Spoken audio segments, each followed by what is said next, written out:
మంగళకరమైన వస్తువులను చూసినప్పుడు నాకు చాలా ఆనందంగా అనిపిస్తుందండి.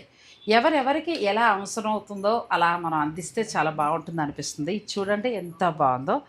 మరి ఇదే కదా పాడి పంటలకు గుర్తు. మరి ఈ ఎడ్లు చక్కగా ఇలా బండి దీని మీద అలా ఇంటికొచ్చే ధాన్యం అలా ఉంటేనే సిరి. అంతే దాని నుంచే అంటే రైతన్న ద్వారానే దేశం అంతా కూడా బాగుపడుతుందండి. రైతన్న బావుంటేనే మనందరం బావుంటాం.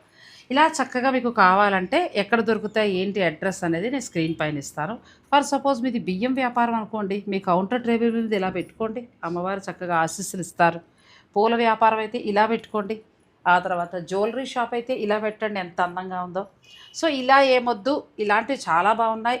పెళ్ళవుతుందో మా అమ్మాయికి, మా వియ్యపురాలకి గిఫ్ట్‌గా ఇద్దాం అనుకుంటారా? చక్కగా ఇవ్వండి ఇలా ఎంత బావుందో. ఇందులో వెండిలో మీకు ఇలా అరటిపళ్ళ దొంతర. మనం సాధారణంగా ఏదైనా శుభకార్యం అయితే అరటిపళ్ళు ఇలా ఇస్తాం కదా! చక్కగా అరటిపళ్ళు దొంతర్లు, తులసిది, అమ్మవారు, తర్వాత లక్ష్మి కొంచెం ఇలా మనం బియ్యపురాలకి ఇవ్వచ్చండి. ఇంకా ఇట్రండి. అలా మేము వెండి, బంగారాలు పెట్టలేము మా వల్ల కాదనుకుంటే ఎంచక్కా ఇలా వెళ్ళిపోండి. ఎంత బావుందో. ఈ ఈ సామాన్లు ఎంత అందంగా ఉంటాయో.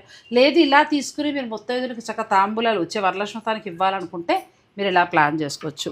లేదు కోడలికి మంచి బంగారపు నగలు వేసి మేము ఇస్తామంటారా? ఇది చూడండి ఎంత బాగుందో ఈ బండి. దీని నిండా నగలు పెట్టి కోడలికి ఇచ్చేయండి. ఆ తర్వాత లేదు చక్కగా ఏదైనా పూజా కార్యక్రమాలు అందంగా మీరు ఇలా స్వామివారిని కుంకుమ బరుల కింద ఇలా ఇవ్వాలంటే ఇలా ప్లాన్ చేసుకోవచ్చండి. ఎంత బాగున్నాయో.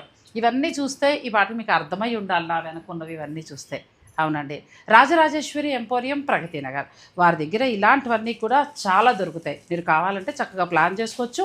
దేశ విదేశాలకు కూడా వాళ్ళు కొరియర్ చేస్తారు.